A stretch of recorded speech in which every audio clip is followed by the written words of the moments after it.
Hello Nella, where are we? Welcome Ulrich, you are in Milano, you are here at the Politecnico di Milano, so welcome. What do we have today?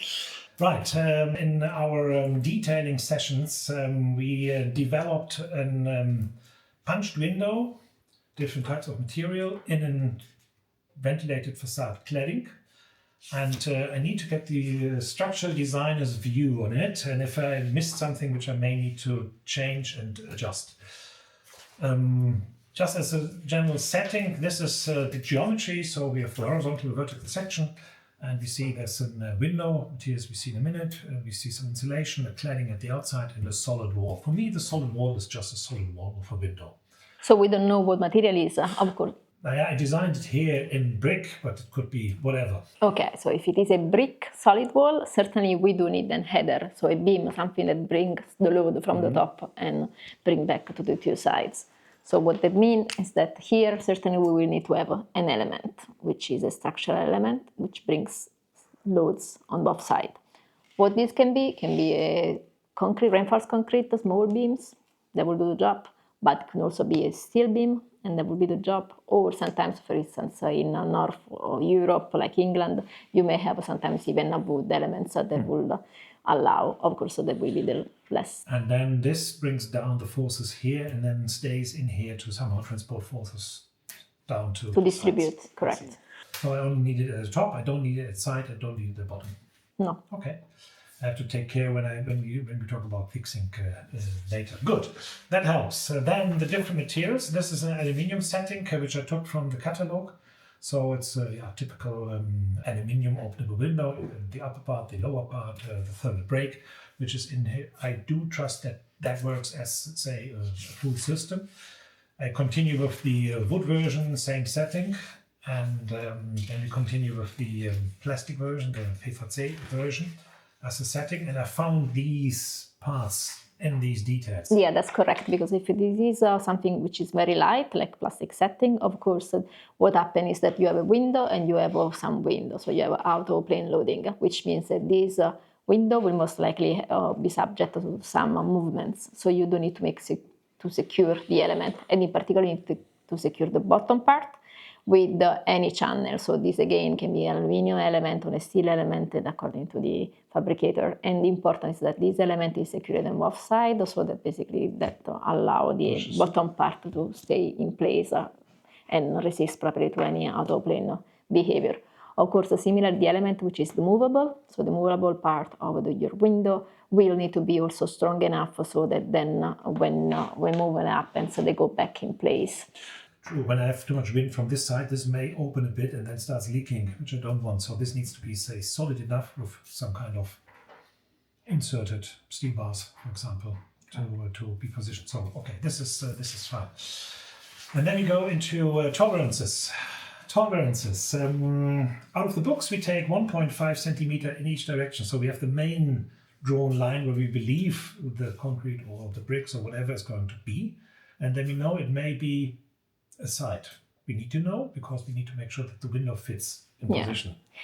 I mean, this is a critical problem that we have with any type of opening. It can be a window, can be a door, or any other type of things. Because the truth is that when you see on site any type of structure is not that precise ever, especially if it is built on site rather than prefabricated. So there will be certainly some tolerances. Now, tolerances, how we deal with that depends on the typology of material we have. So if we have concrete, probably you are in the range of 1.5 centimeter. It can be bigger than that, could be even not 2 centimeters. So you need to be careful if the lines are in particular really precise or there is some movements because during the pouring there could be some inappropriate. There will be maybe not perfectly level, so that's something you need to consider.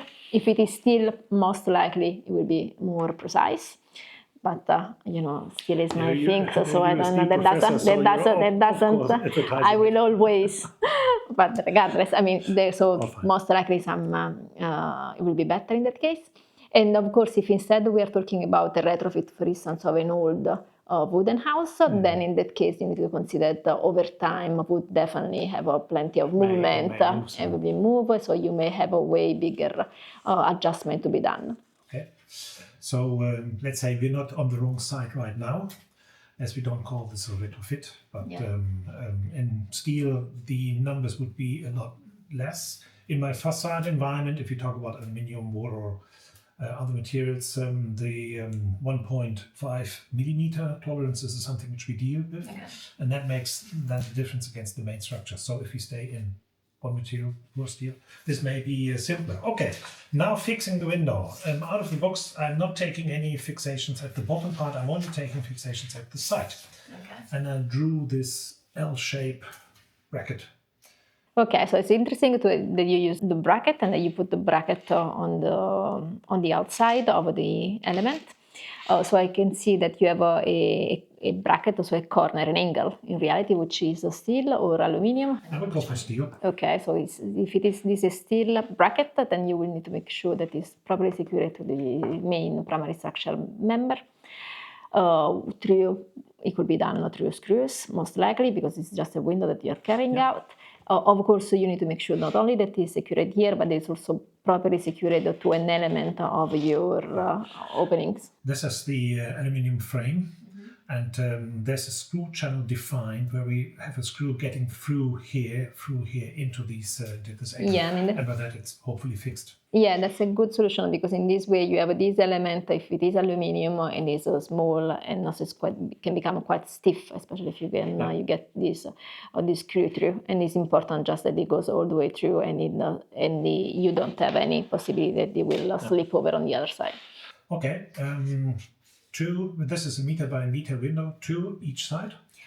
I mean, you certainly need one on the bottom and one on the top on each side, and it's good if they are just elements which are probably between 5 and 10 centimeter high, so that even if it is 1 meter window and there are some movement which are normally because you will have expansion during the summer months or when there is a big temperature change, you know very well. Also, you need to allow those type of movements, natural movements. Okay, horizontal sliding opportunities. Yeah. Okay, clear. So happy that the window doesn't get off. Now different materials of the outer surface. So we have the metal cladding with some reinforcement into the main structure. This is the alternative in brick. Okay. So of course, if we have a brick facade, we are talking about completely different type of loading, right? So in this case, we have an interesting load that we need to somehow secure back to our primary structural system. So again, here we thought that before, if it is a masonry wall, we said that first of all that we have an element here which is a kind of beam, right? So let's say that we have a reinforced concrete beams here to first of all the load of the bricks, right? So what can we do? We need to somehow to secure this element to this header. And how can we do? One good solution will be to have a steel element here, even a big steel element, which either goes through down here or it goes through according to how you want to complete this element. And then the important thing is that you need to secure these steel elements all the way back to the concrete, right? I see.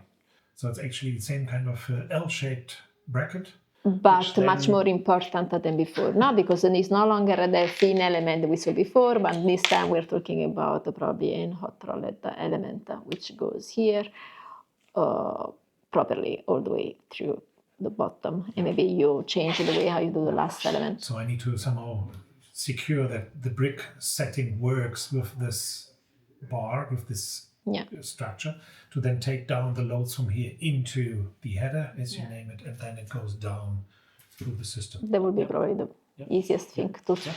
Yeah, happy with that. Okay, this is to be integrated, and that's the main detail. And if you go for a plastic, I mean, in this case, we are talking about way lighter loads, right? So probably this is a foam, rigid, semi-rigid foam. So an XPS. So in this case, the only thing you need is proper fixing. And usually you have a kind of we call in Italian tasselli. And this comes with the system 3-4 by square meter, something like this. Okay. That's a simple one. Okay, so this is one of the main details which we have to adjust, and we have to make sure that the tolerances are seen well, and that this header is taking position. Thank you.